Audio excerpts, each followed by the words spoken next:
les doy la más cordial bienvenida en nombre y representación de todos los que integramos esta firma Garrido Licona y Asociados. El evento de hoy es importante, es relevante y se denomina Datos Personales y la Confidencialidad en tiempos de home office. En particular, vamos a hablar de la obligación que todos tenemos de observar lo que establece la Ley de Protección de Datos Personales y el cuidado que debemos de tener de toda la información que recibimos de diversas personas.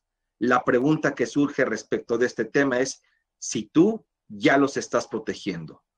Para estos efectos, tenemos como expositor e invitado de honor a nuestro querido socio, amigo, compadre y licenciado en Derecho, Rodrigo Sánchez Olivares, quien está del lado de la línea en la ciudad de Guanajuato. Rodrigo, ¿qué tal? Buenos días. ¿Qué tal, Salvador? ¿Cómo estás? Gusto en saludarte y pues encantado de estar esta vez contigo en estos dos temas bien importantes. Saludos a toda la gente que nos acompaña. Bienvenidos. Sí, y además un deseo de que todos estén muy bien en esta situación que todavía no se levanta y bueno, pues tenemos que ir para adelante. Vamos a hacer un preámbulo y vamos a empezar, como diría mi abuelita, duro y a la cabeza. El preámbulo es como sigue. El INAI impone a un banco 5 multas por uso indebido de datos personales. En este caso, entre 2012 y 2014, se iniciaron 35 procedimientos de sanción a empresas, de los cuales se concluyeron 23. También, un usuario pidió que se eliminaran del buscador sus datos personales en todo el mundo. INAI impone multa millonaria a cadena de gimnasios por no atención a derechos ARCO, es decir, a un tema de datos personales. Y bueno, Rodrigo, multas. Empezamos, como indiqué, duro y a la cabeza. ¿Por qué iniciamos con estas multas, Rodrigo? Tienes razón, Salvador, pues es que, como te decía yo al inicio, esto es bien importante porque efectivamente el incumplimiento, el no conocimiento de esta ley o de esta regulación, porque son distintos ordenamientos ya los que lo protegen y lo consideran, pues evidentemente si no lo llevas a cabo, tiene aparejado unas sanciones. Y esas sanciones son precisamente las que estamos mostrando en esta diapositiva, que como podrán ver, no son sanciones menores, son sanciones económicas bastante fuertes, que pueden ir incluso hasta 27 millones de pesos, y esto pudiera ser incluso por evento, y lo más preocupante, bueno, pues es que hay incluso penas corporales, se considera un delito, ¿no? El tema de incumplimiento y sobre todo la venta de datos personales o de bases de datos, que es evidentemente muy sensible, ya lo iremos comentando a lo largo de esta transmisión, pero sobre todo es eso, lo importante y lo rescatable es informarle a las personas que nos están siguiendo a través de este webinar, que como ya vimos en las noticias que acabas de presentar, esto sucede, se están cuidando y se están protegiendo los datos personales, es un tema global, cada vez más estamos abiertos a compartir información, no solamente de manera local, sino también a recibir información de personas físicas extranjeras, estamos compartiendo información también para otros países, y esto es así, esta regulación llegó para quedarse y pues definitivamente hay que tomarla en cuenta, ¿no? Y acatarla sobre todo. Que esta regulación no es nueva, ya tiene algunos años, y bueno, estamos de la ley de datos de diversas regulaciones que se ha venido publicando con respecto a este concepto. Ahora, ¿cuál es el objeto de esta ley? ¿Cuál es el motivo principal que da a esto? Mira, el objeto de la ley es efectivamente proteger los datos personales, es decir, la información que de alguna manera identifica a las personas físicas o las pudiera volver identificables, ¿no? Esto es importante. No solamente es que te identifique en ese momento, sino que a través de cierta información que tú estás compartiendo, imaginemos tu CURP, imaginemos tu número de seguridad social, entonces que a través de esa información te puedas tú volver un sujeto identificable para un tercero, para otras personas. Eso es lo importante. Ahora, además de la legislación, además de la ley, además del reglamento, además de las disposiciones, también debemos de saber que la protección y sobre todo el derecho Arcos, el derecho que tienen las personas a solicitar el acceso a la información, la cancelación de la información, la rectificación u oposición de sus datos personales, están contenidos en la Constitución Política de los Estados Unidos Mexicanos como un derecho humano. De ese tamaño es el tema, Salvador, de ese tamaño para que nos demos cuenta de qué es, de qué tan grande es esto y por qué tenemos que tomarlo en cuenta y por qué debemos acatarlo de manera estricta, ¿no? Y como lo comentabas, pues no es un ordenamiento nuevo. Esta ley se publicó en 2010 y surtió efectos a partir del 2011. Es decir, estamos casi a 10 años de que esta ley nos aplica, de que entró en vigor, de que se volvió efectiva. Y desafortunadamente vemos a muchas empresas, a muchas organizaciones que no necesariamente están cumpliendo con todo lo que te pide la ley, o bien que están cumpliendo medianamente o parcialmente, y ese cumplimiento mediano o parcial, en lugar de favorecerte, en lugar de decir, oye, tengo media palomita, pues más bien lo que te está sucediendo es que te ponen un riesgo importantísimo frente a tus empleados, frente a las personas que lleguen a ser visitantes y sobre todo proveedores y tus clientes, ¿no? Ok, bueno, entonces, esta ley tiene el motivo, como motivo primordial, proteger los datos personales. ¿De quién? ¿A quién está protegiendo principalmente, Rodrigo? A las personas físicas, Salvador, esto es un concepto tan importante. Los datos personales, y más adelante veremos cómo se clasifican, pero los datos personales son respecto de personas físicas únicamente. Ahora, obviamente, las organizaciones, o pueden ser personas físicas o personas morales, que son las que tratan los datos personales de las personas físicas, ¿no? Imaginemos cuando entramos a un edificio y llegando al edificio, a la recepción, pues hay un policía que nos pide llenar una bitácora o nos pide apuntar nuestro nombre en un registro. Pues muchas veces ponemos únicamente nuestro nombre y a lo mejor la hora de entrada, pero muchas otras veces no solamente estamos poniendo nuestro nombre, nuestro correo electrónico, a lo mejor un número de teléfono, el nombre de la persona a la que vamos a visitar, sino que además nos piden una identificación oficial, que puede ser tu credencial de línea o puede ser una licencia de conducir. O a veces dejamos incluso un pasaporte, ¿no? Entonces, desde aquí se empieza a volver complicado y desde aquí se empieza a volver fundamental cómo vas a usar esos datos personales. Cómo le tienes que avisar a la persona del cual vas a recabar datos personales que efectivamente tienen una finalidad, el hecho de que tú compartas esa información. Ahora, te voy a poner otro ejemplo.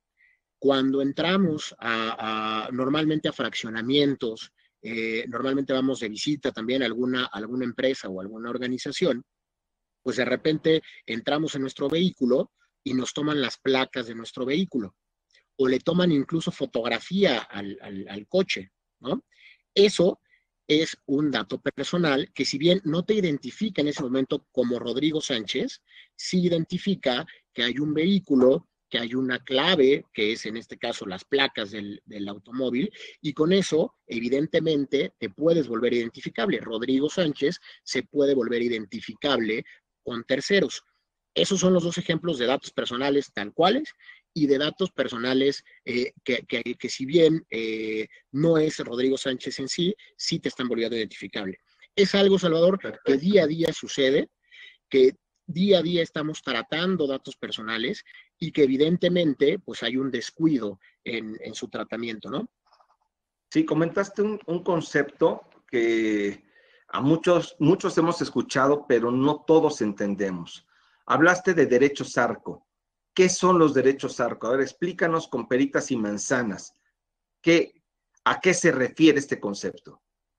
Mira, los derechos ARCO son precisamente la facultad que tiene el titular, o sea, la persona física dueña de los datos personales, de solicitar a un responsable, en este caso la organización, la empresa, el edificio, la administración del edificio y demás, el acceso, la rectificación, la cancelación o la oposición a la información que previamente compartió. Esos son los derechos ARCO.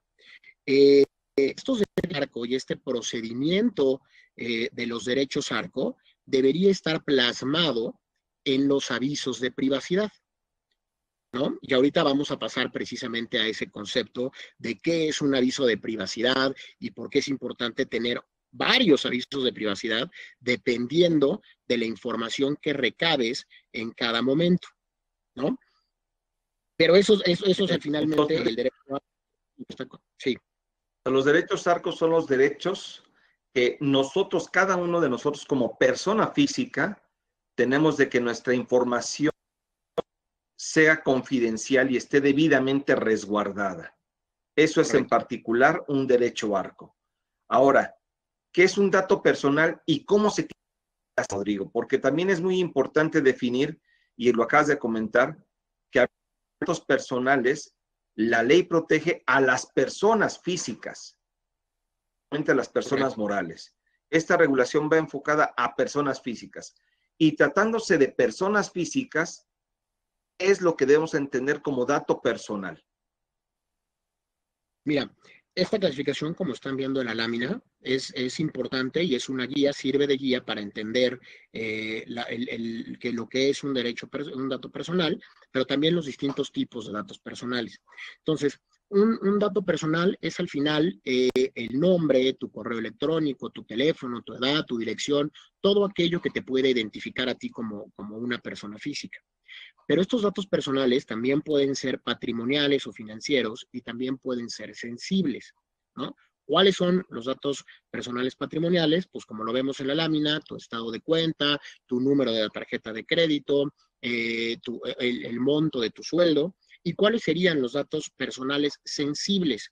Pues esos datos personales sensibles, y hoy que está ante la situación que estamos viviendo, estos datos sensibles y entender la importancia y relevancia de los datos sensibles, pues es primordial.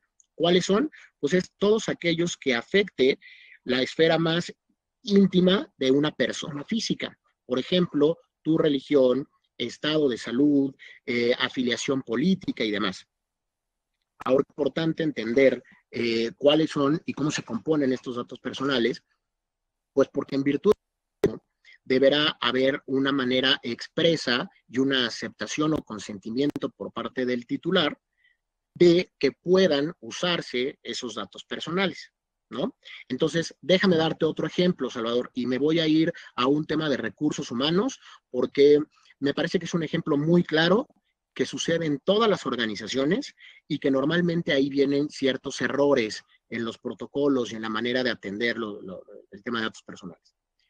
Cuando se abre una vacante en tu organización, de repente solicitas, y es normal, solicitar currícula, ¿no?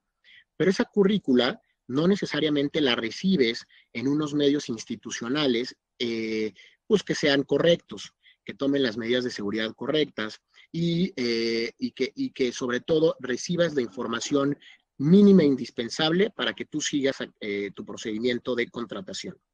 Entonces, de repente, podemos ver currículum en donde yo ponga cuál es mi edad, ponga mi tipo de sangre, ponga incluso mi afiliación a algún partido político. Y entonces, dentro de esta primera etapa, que sería una etapa inicial, yo como un candidato te estoy dando mucha más información de la que tú en ese momento necesitas para saber si voy a seguir siendo un candidato respecto de la vacante que tú abriste.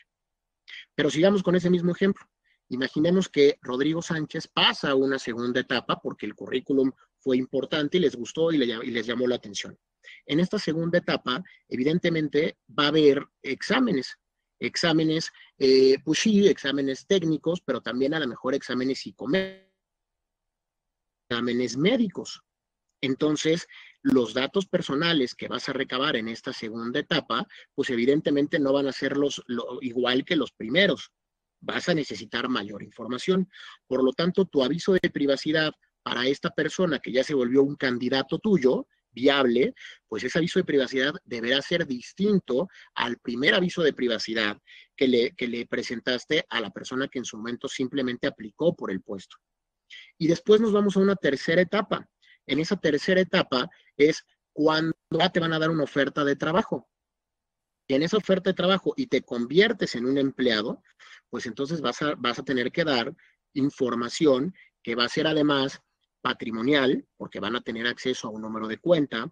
Imagínate que por alguna u otra situación y protocolos de la empresa te pidan algunas revisiones médicas o algún certificado médico, o a lo mejor por temas de contratación de seguros, como prestaciones, pues tengas que dar información incluso de tus familiares. Esto es usual, esto es muy normal, pero no estamos tomando en la práctica las medidas necesarias para haber 3 tipos de avisos de privacidad en donde pidas y donde le demuestres al usuario o al titular de los datos personales las finalidades que tiene cada uno de estos procesos y sobre todo el cómo debería tener el acceso a estos derechos ARCO de los que comentamos hace unos minutos, ¿no? Sí, aquí estás tú tocando algo muy importante. Estás poniendo el ejemplo de un proceso de selección y reclutamiento dentro de cualquier organización. Parece que no es el único caso en el cual debemos de estar cuidando todos estos puntos. ¿Qué otros casos? Por ejemplo, a mí se me ocurre, yo voy de visita a una empresa y en la recepción es típico que me piden información personal.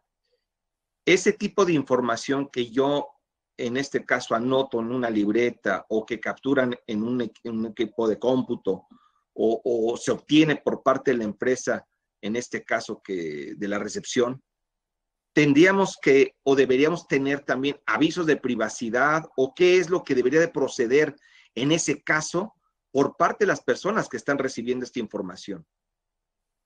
Justamente, mira, al final del día lo que tienes que tener siempre es un aviso de privacidad que debes de presentar previo a que la persona, a que se le recaben datos personales a alguna persona. Entonces, en mis ejemplos pasados, cuando tú llegas a un edificio y te vas a registrar, debería haber en ese lobby o en esa recepción del edificio un aviso de privacidad que se vea y en donde te digan por qué vas a otorgar o por qué vas a escribir tus nombres o por qué van a recibir esos datos personales.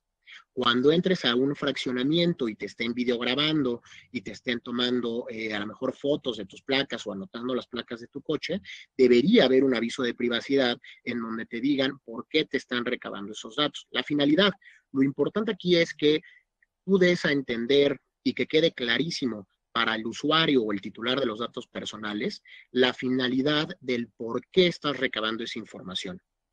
Ahora, el aviso de privacidad normalmente pensaríamos que tiene que ser de manera escrita, pero no necesariamente. El aviso de privacidad puede ser vía electrónica, y esto lo hemos visto en un montón de páginas web últimamente, ¿no? Pero también puede ser a través de grabaciones. Estas grabaciones que de repente escuchamos nosotros cuando hablamos a nuestros bancos, ¿no? Y queremos hacer una aclaración, o cuando queremos hacer una compra a través de estas plataformas digitales y entonces nos aparece un aviso de privacidad y entonces completamos una casilla o damos un check, ¿no? Hay muchas maneras de dar a conocer estos avisos de privacidad. Esto es importante, Sal, Sí, por dos temas. El primero, porque tú como empresa cumples con tu obligación de dar el aviso de privacidad. Y la segunda, tú como usuario debes de revisar esos avisos de privacidad para saber qué uso le van a dar a tu información, ¿no? Ok. Tú estás manejando ya el concepto de aviso de privacidad y has puesto ya incluso algunos ejemplos de dónde y cómo debe tener ya implementado. Definimos ese concepto de aviso de privacidad. O sea, es realmente un convenio, un contrato, es una redacción que yo pongo para efectos de demostrar que no voy a hacer un uso indebido de los opción. O sea, ¿qué características? ¿Qué es el aviso y qué características cordiales debe tener este aviso de privacidad? Mira, yo lo definiría, para no entrar en temas de ley, yo lo definiría como una notificación. Es una notificación previa que se puede dar de manera física, que se puede dar de manera electrónica, que se puede dar a través de grabaciones y que debe ser generada por el responsable, es decir, por la organización, por aquel tercero que es el que va a hacer uso de tus datos personales, para notificarle precisamente al titular, persona física, por qué vamos a usar sus datos personales, cuáles son las finalidades de usar sus datos personales y que este aviso de privacidad siempre, siempre debe ponerse a disposición del titular previo a usar sus datos. Ese es el tema, ese es un aviso de privacidad y evidentemente ya ahora para efectos de cumplir con la ley, pues un aviso de privacidad debe de cumplir con elementos indispensables. La primera, tiene que identificar al responsable. ¿Quién es el responsable? Y aquí ahora nos vamos a la lámina que estamos viendo en pantalla. Pues el responsable es la organización, la persona moral, la persona física que trate datos personales por cualquier concepto, porque va a ser una prestación de servicios, porque va a comercializar de alguna manera y por eso necesita los datos personales. Ese es el responsable. Después, evidentemente, vendrá, ya nada más para concluir este tema, voy a hacer un corte, Rodrigo, Bueno, Rodrigo, voy a hacer un corte porque tuve una interrupción y no estoy seguro si haya todo que nos escucha, haya escuchado esto que tú estás resumiendo. Básicamente, un aviso de privacidad es el cual la empresa o la persona que recibe la información señala y se compromete exactamente a no usar información personal. Y en particular, hay algunos rubros en donde te pide permiso para que efectivamente pueda hacer uso de esa información personal que tú proporcionando. Si tú en ese aviso que te está pidiendo le dices que no puede usar esos datos personales, él no puede usar esos datos personales bajo ninguna circunstancia.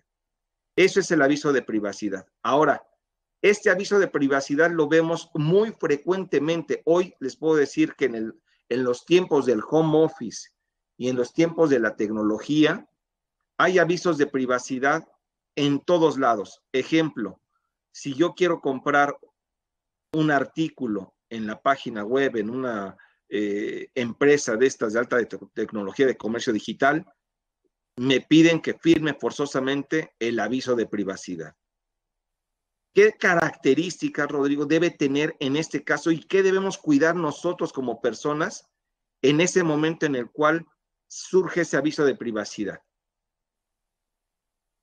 Mira, primero lo importante, como les decía, es leer el aviso de privacidad. Ese es el primer error que tenemos como usuarios. No leemos, damos un check, palomeamos, ¿no? Y como yo les decía, o como te platicaba anteriormente, pues la obligación del responsable es poner a disposición del titular el aviso de privacidad. Obviamente, si el titular da un palomazo o cuando tú llamas por teléfono a tu banco, te dicen, oye, aprieta la tecla gato si quieres continuar y no quieres escuchar el aviso de privacidad y le picas la tecla gato, pues evidentemente el responsable está cumpliendo. El que no está cumpliendo eres tú como titular. Entonces, lo primero que tienes que hacer es revisar ese aviso de privacidad y revisar las finalidades del aviso de privacidad, es decir, para qué me van a recabar los datos. El tercer punto es revisar que exista un correo electrónico en el que tú puedas llevar a cabo alguna queja o en el que tú puedas hacer uso de esos derechos ARCO. Esto normalmente falla, Salvador. Normalmente no hay un correo electrónico en donde el responsable ponga esta ventanilla de quejas, déjame llamarlo así, de esa manera, una ventanilla de quejas o una ventanilla de atención a las personas. O si ponen el correo electrónico, pues a lo mejor pondrán el correo electrónico del abogado o a lo mejor ponen el correo electrónico de la persona de recursos humanos. Eso no es correcto. Deberá haber un correo independiente que únicamente tenga el propósito de ser usado para atender estas situaciones y estas quejas, ¿no?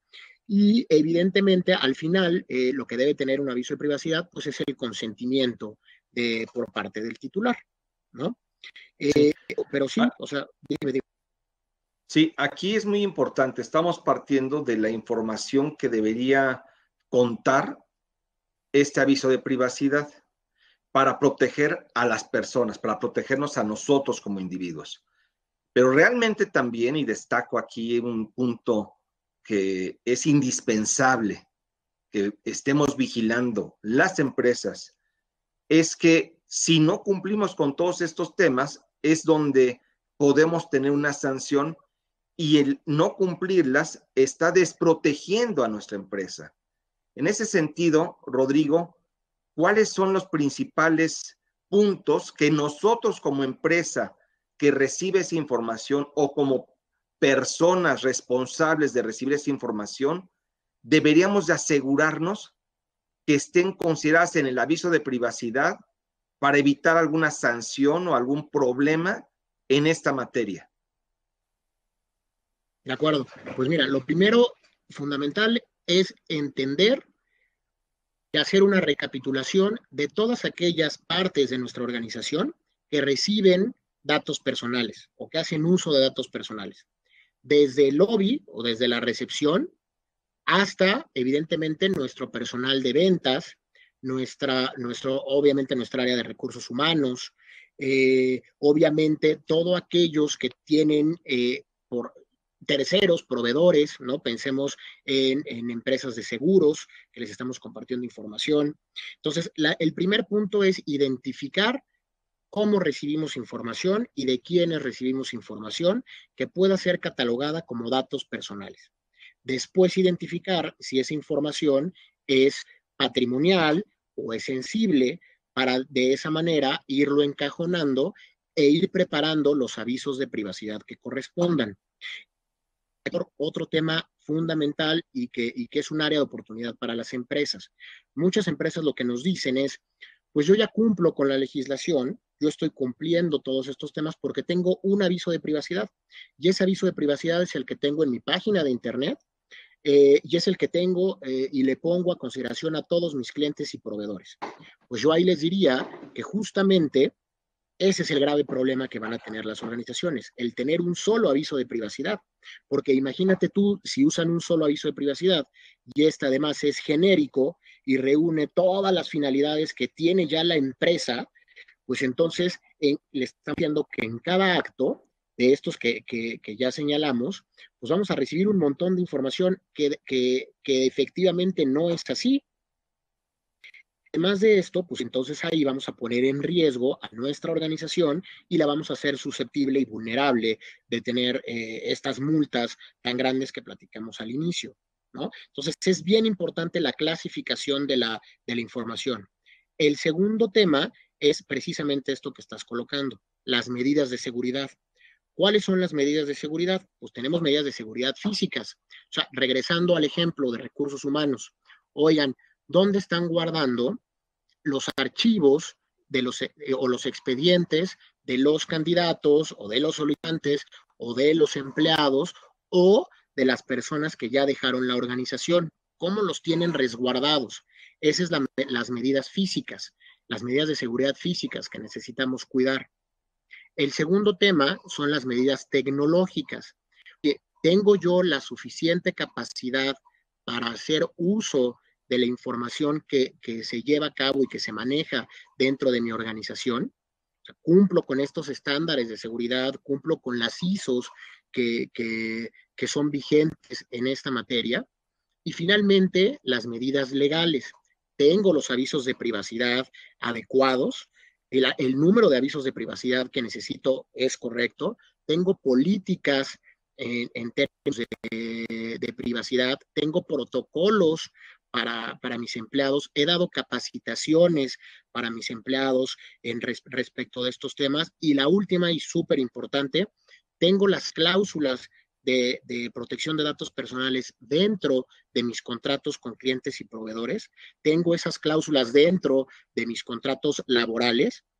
Esto es fundamental, Salvador. Creo que si hacemos un barrido y nos ponemos a hacer una recapitulación de todos los actos que en realidad se llevan a cabo dentro de las organizaciones, pues nos daremos cuenta que hay muchas fallas o muchas áreas de oportunidad que nos ponen, desde luego, en un riesgo, ¿no? Estás tocando en este momento un punto relevante. En la práctica, y esto lo hemos visto todos, vamos a un consultorio médico y nos dan en principio un cuestionario para revelar ahí información. Y nos dan también un aviso de privacidad. Entramos a una oficina y nos registramos precisamente a la entrada y también damos datos personales. Vamos a una entrevista de trabajo, a un tema de reclutamiento o a cualquier situación en materia de capital humano, recursos humanos, y también dejo muchísima información. Me piden mi currículum y lo envío, y también a través de ese envío estoy dando información. Bueno, inclusive en muchas ocasiones hay quienes estamos enviando el CV de algún amigo, algún conocido a alguna empresa o a otras personas, y también estamos haciendo un uso y haciendo una revelación de diversa información. En todos estos casos, estrictamente hablando, deberíamos de tener un aviso de privacidad o deberíamos de tener el consentimiento por parte del, en este caso, titular de esa información para poder hacer uso de esta información que nos está proporcionando. Y eso en la práctica, la realidad es que muchas empresas y muchas personas no lo estamos observando. ¿En dónde generalmente se ha presentado en tu práctica profesional el mayor riesgo en las empresas? ¿En qué partes de la empresa, en qué lugares, en qué situaciones hay más problemas en torno a la falta de confidencialidad y resguardo de esta información, Rodrigo? Pues son varios, la verdad es que es vario, pero el tema es que no se cumplen con estas medidas de seguridad, con ninguna de ellas o con alguna de ellas. Sobre todo, te voy a decir en dónde fallamos mucho en los protocolos. Podemos tener un aviso de privacidad o varios avisos de privacidad muy bonitos, muy bien redactados, pero en la realidad, en la vida diaria, es donde estamos fallando, en los procesos, ¿no? Ese tema es importantísimo. Y el segundo tema es las vías tecnológicas. De repente nosotros, y ahorita vamos a ir para allá, que vamos a hablar de la figura del encargado, pero de pronto nosotros nos volvemos encargados y creemos que pues, con tal de ganar un contrato, con tal de prestar servicios, con tal de hacer el tema de comercio, pues damos un cheque y decimos que tenemos todas las medidas de seguridad necesarias para recibir y para resguardar información y para darle el uso a la información. Pero esto ya lo estamos dejando a nivel contractual, cuando en realidad no es así. Por lo tanto, hay que adecuar los contratos, hay que negociar esas cláusulas de los contratos para que efectivamente demuestren lo que sí podemos hacer y para que también se demuestre cuál es la responsabilidad y hasta dónde llega la responsabilidad de un encargado y cuál es la responsabilidad del responsable, valga la redundancia, ¿no? Que es al final la persona que nos está contratando como prestadores de servicios. Entonces, ese es el tema, Salvador. Muchas veces creo que no estamos dando la importancia a todos estos temas o por desconocimiento o simplemente pues porque no nos está importando, pero son temas que tenemos que hablar en... Sí, sí, aquí comentaste varios temas y varios puntos que son relevantes.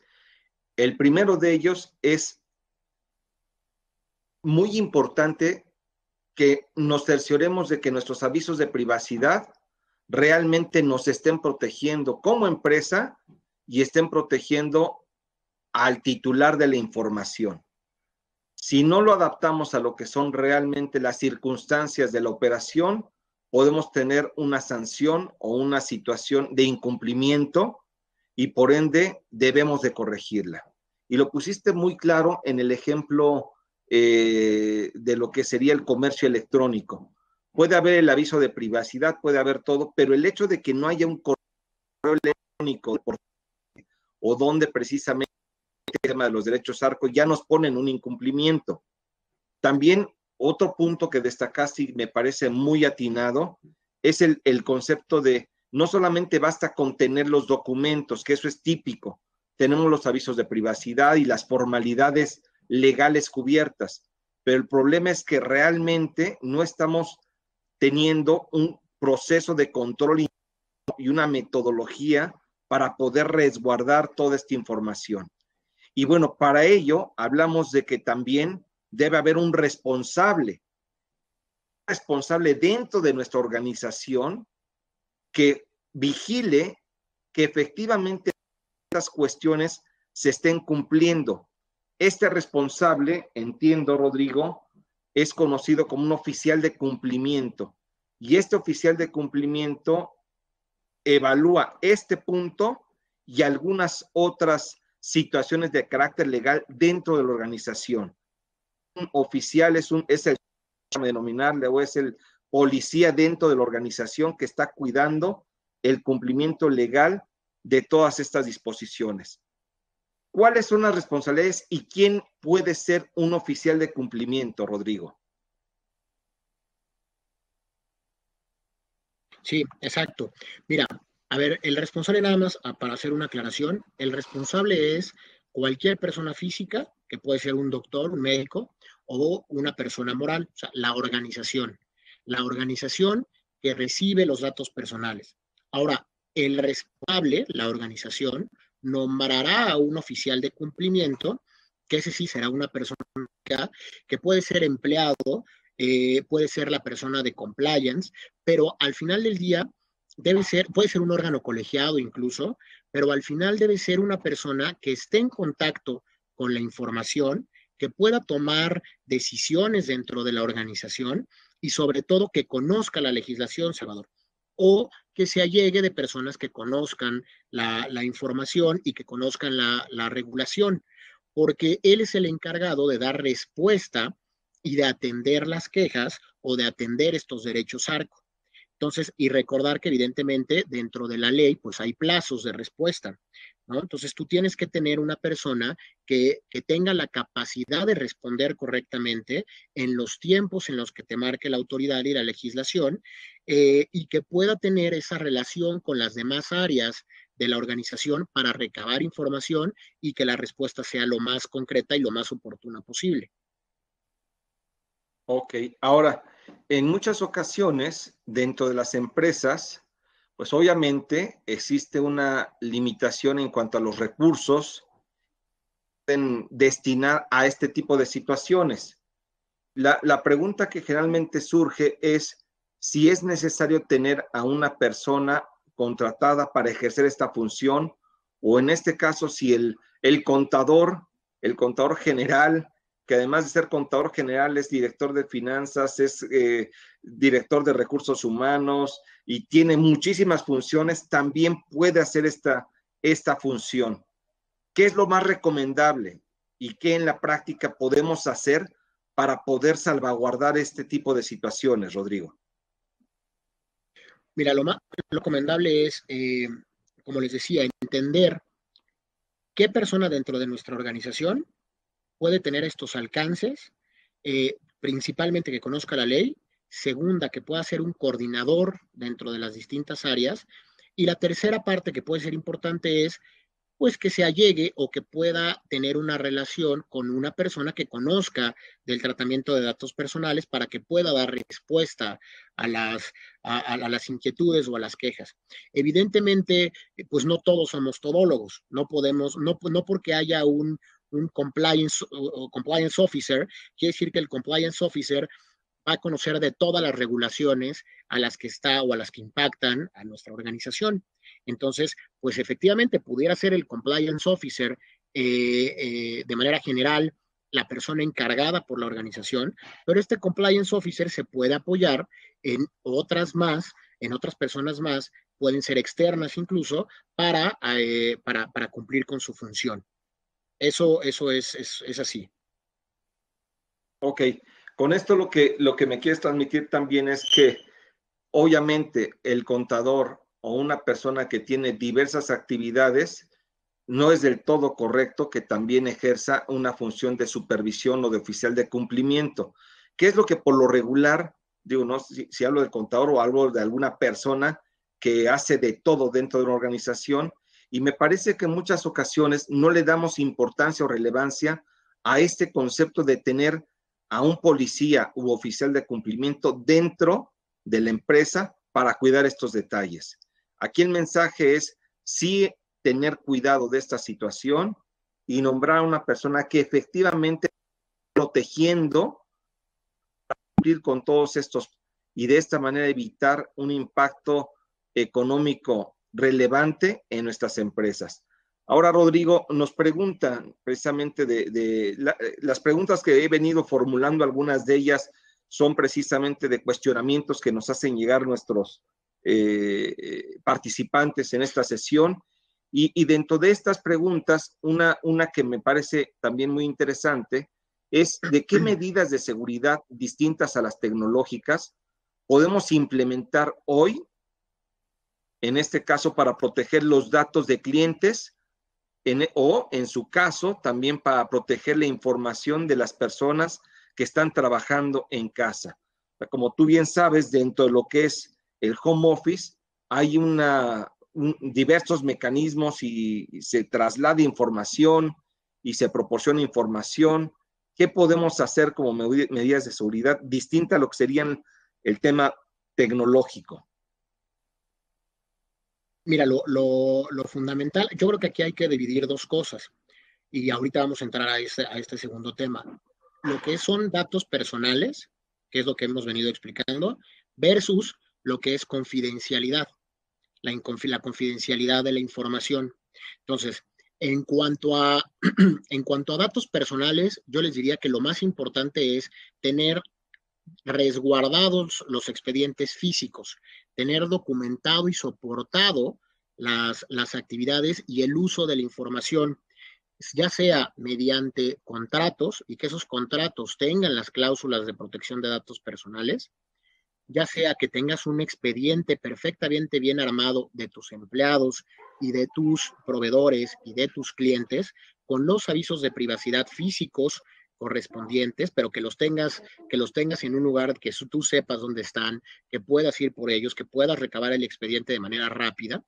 Y la segunda parte entonces, y entramos a esta lámina, que es cómo cuidar la confidencialidad, sobre todo por el tema que estamos viviendo, que creo que va más enfocada a esa pregunta que hace la audiencia, ¿no? El tema es, para los temas, para la confidencialidad, tenemos que identificar dos puntos en donde yo clasifico la confidencialidad. Uno, ¿qué información debería ser reservada y qué información dentro de tu organización puede ser pública? Entonces voy a empezar por la primera, que es la más fácil. ¿Cuál sería la pública? Bueno, pues la pública es aquella información que puede estar en tu intranet, es aquella información que cualquier persona dentro de tu organización puede tener acceso a ella y que no te va a provocar un incumplimiento o sanciones ya de relaciones jurídicas que tú tengas contratadas, o sobre todo que no te va a causar un daño económico dentro de tu organización. Esa sería la información que es pública, que puede ser considerada pública. Pero también vamos a tener información que es reservada. Esa información también tiene que ser identificada y únicamente podrá ser compartida con personal dentro de tu organización que tenga características y que por sus cualidades y calidades, en dado caso, pues puede tener acceso a esa información. O sea, a lo mejor proyectos que se tengan ganados, cifras económicas, estados financieros, información de clientes y proveedores. Y entonces esa información hay que darle un tratamiento correcto. Ya hay que darle, y tendrían que tener estas personas, que son las que tienen acceso a esa información reservada, pues que por sus cargos tengan dentro de su contrato laboral, tengan una cláusula de confidencialidad lo suficientemente robusta para entender y que ellos entiendan cuál es la obligación que ellos tienen al manejar este tipo de información. Y sobre todo que conozcan que hay sanciones en caso de incumplimiento. Normalmente pensamos que la confidencialidad de la información pues nos ponen un contrato y que podemos incumplir o de repente se nos da mucho pues sí, firma el contrato, no pasa nada, pues no. Aquí es que nos demos cuenta que la información que estamos manejando es información sensible, es información delicada y que incluso muchas veces puede considerado secreto industrial, ¿no? O sea, ¿qué es ese secreto industrial? Pues es al final del día cualquier información que nos permita una ventaja competitiva con cualquier otro, o respecto de cualquier otra empresa que haga las mismas actividades que nosotros, ¿no? Entonces, de negocio, perspectivas, todo eso tiene y forma parte de la confidencialidad. Y luego, si nos vamos a los contratos de prestación de servicios o a cualquier tipo de contrato mercantil que revisemos, normalmente hay una cláusula de confidencialidad en donde se define cuál será una información confidencial y en caso de una violación a esa información confidencial, pues habrá sanciones para la empresa y son sanciones económicas que pueden llegar a ser muy fuertes, ¿no? Entonces, esto es importante que se conozca dentro de la organización, que las personas entiendan la responsabilidad que tienen de manejar toda esta información, pero sobre todo que se tenga resguardada y que se tengan los contratos necesarios para cuidarla, ¿no? Sí, acabas de comentar un punto que forma parte de este concepto de cumplimiento de protección, de cumplimiento a la ley de protección de datos personales, que es un tema distinto realmente, porque el tema de Totalmente. confidencialidad en cierta forma es distinto del tema de privacidad. Pero para poder llegar a Sí, reservar y realmente resguardar y proteger la información que es privada y los datos personales, es importantísimo establecer controles, mecanismos, y este mecanismo de confidencialidad complementa el concepto de privacidad. Entonces, lo que estás transmitiendo es muy relevante porque, eso sí. por un lado, estamos protegiendo los datos personales de las personas dentro de una organización, así como personas que están fuera de la organización y que nos dan esa información a través de lo que es el tema de avisos de privacidad, de controles, de medidas de precisamente de dar a conocer precisamente todos estos controles, de capacitación a nuestro equipo. Y bueno, esto viene a reforzar este concepto porque estás tú teniendo la implementación de convenios de confidencialidad en donde hay convenios de confidencialidad con tu personal y debe haber un convenio de confidencialidad desde esa perspectiva. Debe de haber convenios de confidencialidad también desde la perspectiva con proveedores y también con los clientes. Y eso nos permite que podamos cumplir con el concepto de ley de protección de datos personales, pero además también nos garantiza, pues también evitar un problema en torno a la confidencialidad, que también puede ser grave, Rodrigo. ¿Qué pasa? ¿Cuáles son las situaciones o problemática legal si no cumplimos con esta confidencialidad, Rodrigo? Pues mira, lo primero que te va a pasar es que va a haber incumplimiento a los contratos. Y ese incumplimiento a los contratos, pues te van a dar directamente las sanciones o las penas convencionales, o sea, la obligación de hacer frente a esas sanciones que están previstas dentro de tu contrato. Pero también lo que te dice la ley y la ley que regula el tema de confidencialidad es justamente la ley de propiedad industrial. O sea, pareciera que no tendría por qué estar regulada ahí, pero al final ahí está y hay un capítulo que habla de este tema en particular. Y entonces, obviamente, también te va a dar y va a generar el posible pago de daños y perjuicios que como ya sabemos, el calcular daños y perjuicios, pues puede ser un relajo, pero en el caso que tú seas el responsable y que efectivamente se puedan calcular los daños y perjuicios y que además te los apliquen como una pena, pues entonces se puede ir a cantidades que no podemos calcular el día de hoy. Y por último, también la ley de propiedad industrial te dice que en caso de un incumplimiento a la información confidencial, puede ser catalogada como un delito. ¿no? Y esto es donde ya nos empieza a preocupar o nos debe de empezar a preocupar. Pero ese delito no solamente va a ser para las personas que violaron. Recordarán que ya hemos hablado también de que ya existen delitos para personas morales, ¿no? O sea, ya existe un delito para las empresas. Entonces, y además esto ya está previsto en la ley y en la ley del ordenamiento que es de la propiedad industrial. Entonces, en caso de que la empresa incumpliera con temas de confidencialidad, pues la empresa per se podría caer en un delito y por lo tanto ser sancionada. ¿Cuáles son las sanciones para las empresas morales o para las personas morales, perdón? Pues pueden venir desde sanciones económicas hasta incluso la disolución de la sociedad. De ese tamaño, Salvador. Entonces, sí es muy Pues esto es muy importante importante, tenerlo en sí, cuenta, claro. ¿no?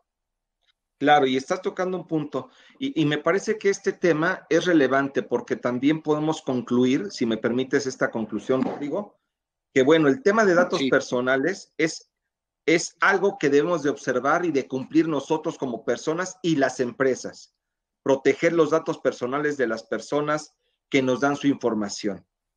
Pero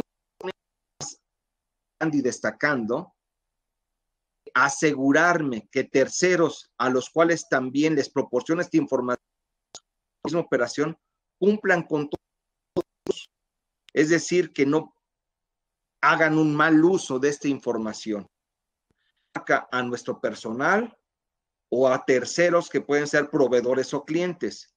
Y esto, las medidas que tú estás planteando, se establecer en cuanto a lo que son los avisos de privacidad, pero también mediante mecanismos de confidencialidad en donde obligamos a estos terceros a cumplir con el resguardo de no informar indebidamente o a no hacer mal uso de esa información. Bueno, Rodrigo, estamos llegando casi al final de este evento. Tengo aquí un par de cuestionamientos.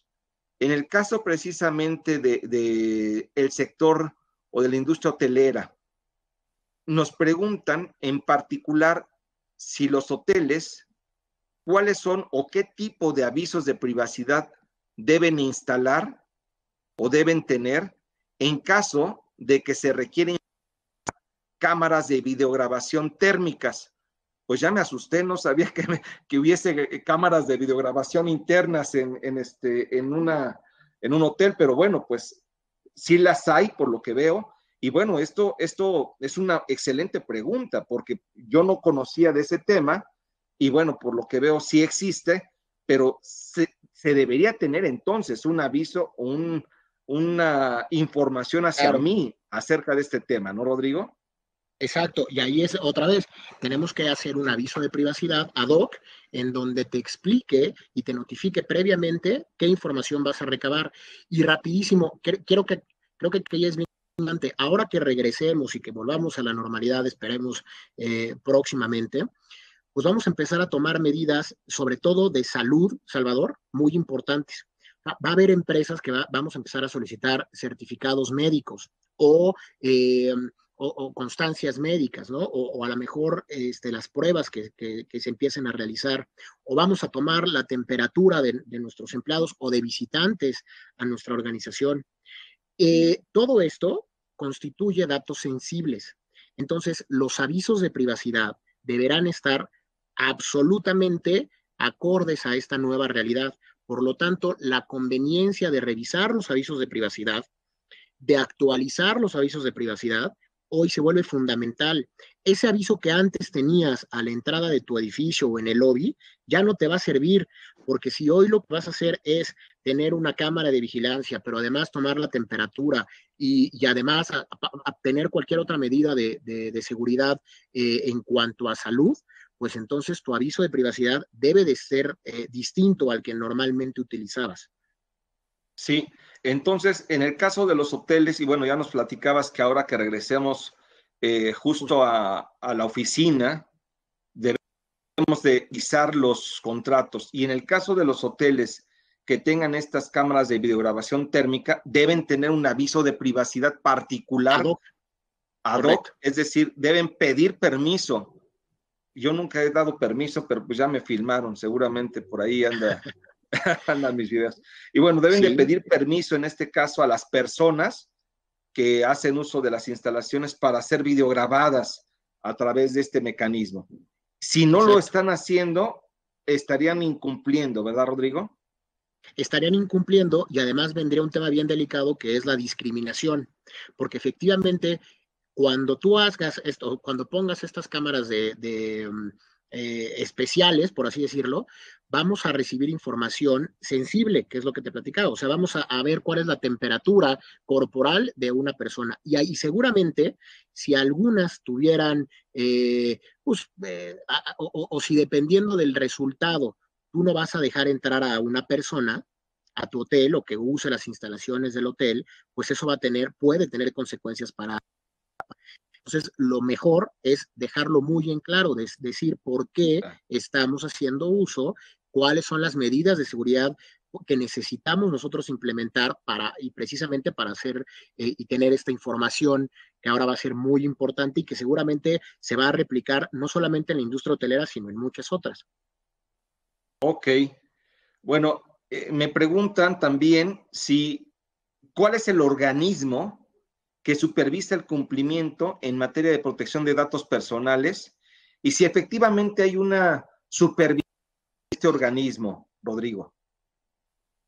Sí, la respuesta es sí. La autoridad es el INAI, antes IFAI, ahora es el INAI, hace me parece que un par de años, eh, y es una autoridad que sí es vigente y que además recibe quejas de los usuarios, de los titulares de los datos, pero que también puede actuar de oficio, que también puede hacer visitas domiciliarias para comprobar que se estén cumpliendo los temas en cuanto a protección de datos personales. Y es una institución que está muy activa.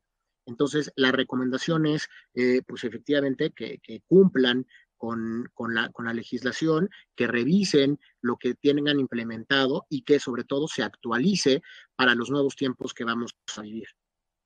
Ok, en caso de que este organismo llegara a hacer la supervisión e impusiera multas por la falta de cumplimiento de esta ley, ¿existe la posibilidad de implementar mecanismos de defensa contra una situación que no sea correcta? Vamos, una imposición de una multa que quizás no se acorde con la falta o una multa que probablemente no proceda porque sí se está cumpliendo.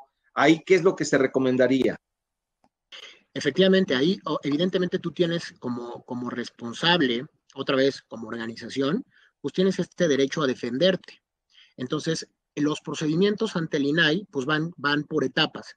Primero va a haber un procedimiento de verificación, de ver que efectivamente estás cumpliendo tú con la normativa, que estás cumpliendo con tus protocolos, que tienes a las personas dentro de tu organización responsables, al oficial de cumplimiento que platicábamos, responsables de llevar a cabo estas medidas.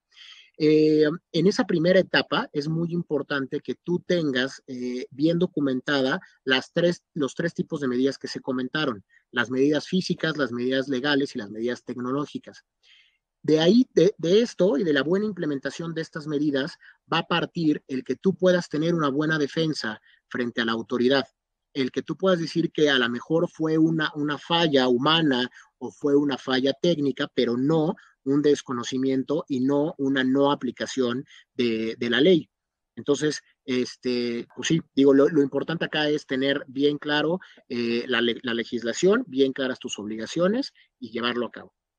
Aquí entonces lo importante es desde luego atender la visita y la revisión que haga la autoridad, proporcionar toda la información, aclararlo todo en tiempo y forma, y si eventualmente hay alguna situación de imposición de una multa, evaluar el caso y las razones, fundamentos que da la autoridad para tener obviamente un expediente de defensa y desde luego en caso de que proceda la defensa, implementar el mecanismo que también puede llevarse a cabo. Y ahí me imagino que también depende mucho el concepto de cómo es el sapo, es la pedrada.